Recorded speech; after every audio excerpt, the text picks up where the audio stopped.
राधे राधे महाराज जी। महाराज जी, मेरा प्रश्न है कि जब हम भोजन प्रसादी पाते हैं तो लास्ट कवल लेते हैं, उसमें पता लग जाता है कि हमारा पेट भर गया है। इसी से जब हमारे जीवन का अंतिम समय आ जाता है तो क्या कुछ घंटे, 2 दिन या 15 दिन पहले हमें संकेत ये मिलता है पुण्यात्मा महात्माओं का, ये कोई भोजन नहीं है। भोजन की प्रक्रिया से मृत्यु की प्रक्रिया को नहीं जोड़ा जा सकता।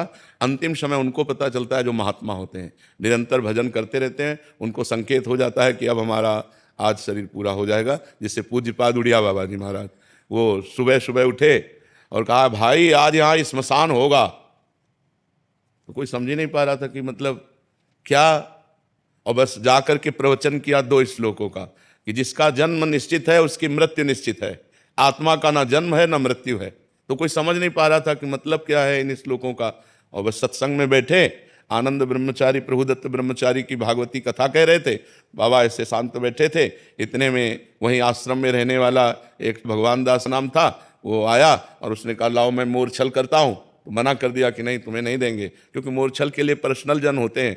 अब वो गया और गड़ासा जिससे चारा काटा जाता है, वो गड़ासा छुपा के ऐसे लाया और बाबा के ऐसे 6 इंच गड़ासा घुस गए, ऐसे 4-5 गड़ासे जोर से मारे। खुली चांद बाबा की तो ऐसे फव्वारे जैसे उड़ते हैं, ऐसे खून के फव्वारे उड़े।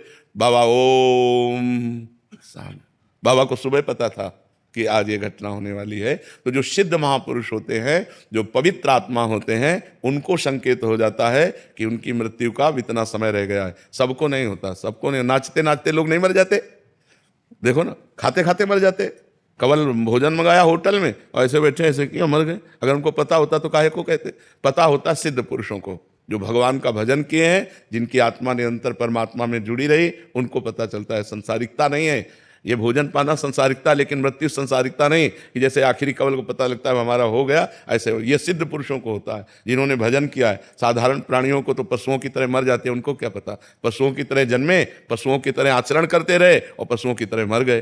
जो मनुष्य रूप में जन्मे और भजन करके भगवान के चिंतन में पूरा जीवन व्यतीत किया, ऐसे सिद्ध महापुरुषों को अंतिम निर्णय आ जाता है कि आपका 1 घंटे में 2 घंटे में शरीर पूरा होने वाला है। जैसे यहाँ राधा टीला है ना, राधा टीला के महंत जी थे, तो उनको खून की उल्टी हुई तो रामकृष्ण मिशन ले गए। तो रामकृष्ण मिशन में वो कहा कि यहाँ तो ठीक नहीं होंगे, आगरा ले जाना पड़ेगा। तो उनका हम वृंदावन से बाहर नहीं जाएंगे। आए, रात अपने यहाँ कुटिया में व्यतीत की। सुबह कहा जल्दी करो, जल्दी ठाकुर जी को स्नान कराओ, जल्दी ठाकुर जी को भोग लगाओ और प्रसाद लाओ, चरणामृत लाओ और सब बैठो। कुंज बिहारी श्री हरिदास, कुंज बिहारी श्री।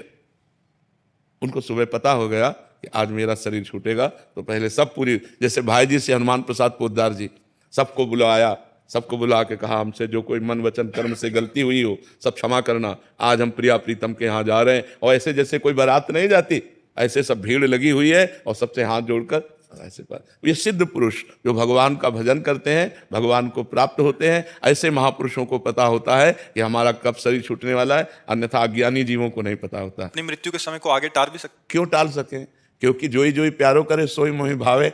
वो अपनी इच्छा रहित महापुरुष है। इच्छा रहित महापुरुष क्यों इच्छा करेंगे? अंतिम समय क्यों अपनी बात बिगाड़ेंगे? इच्छा करना अपनी बात बिगाड़ना है। जोई जोई प्यारो करे सोई मोहि भावे। प्यारे की इच्छा बुला रहे तो मेरी इच्छा क्यों हो जाए कि मैं आ रहा हूं? प्यारे बुला रहे तो दौड़ के जाऊंगा, तो वो तो अपने शरीर को छोड़कर, शरीर से प्यार थोड़ी होता है। योग साधन में योगी जन तो महाराज जी आपने एक बार सुनाया था कि वो 1400 चांगदेव जी। नहीं, ये भगवत प्रेमी जन थोड़ी हैं। प्रेमी जनों का मार्ग अलग है, योगी जन। हाँ, योगी जनों का अलग है। वो जी सकते हैं, लेकिन वो क्या क्या थे? सिंह पर सवार हुए, सांप की चाबुक ली, लेकिन ज्ञानदेव जी के सामने क्या थे? बालक थे, कोरे बालक थे, कुछ नहीं। 1400 वर्ष जी गए, लेकिन उनके अंदर कोई भी भागवतिकता तो नहीं थी। ज्ञानदेव ने दिखाया कि चबूतरा चल पड़ा, जड़ चबूतरा चल पड़ा। तो उनका तुम कोरे कागज हो, अभी केवल अपनी श्वास वायु को रोककर जीना सीखे हो, लेकिन जीवन का जो रंग है वो ब्रह्मबोध या प्रेम दोनों नहीं प्राप्त है। तो वो योगी जन अपनी प्राणवायु को रोक करके मृत्यु के आगे अपनी आयु बढ़ा लेते हैं, लेकिन उससे कोई लाभ नहीं है। लाभ है भगवत प्रेम तत्वबोध, जो ज्ञानदेव जी से मिलने के बाद चांगदेव जी को हुआ। भक्ति मार्ग में, भक्ति मार्ग में जोई जोई प्यारो करे। ज्यों ज्यों राखत हो त्यों त्यों रहियत हो हरि। जैसे जैसे आप रख रहे हो वैसे वैसे हम रह रहे। भक्ति की अपनी कोई इच्छा ही नहीं होती, वो भगवान की इच्छा में अपनी इच्छा को मिला देता है। भगवान चाहे अभी बुला ले, भगवान चाहे 100 वर्ष बाद बुलाए, उसका ना कोई शिकायत है मरने की, ना कोई जीने की।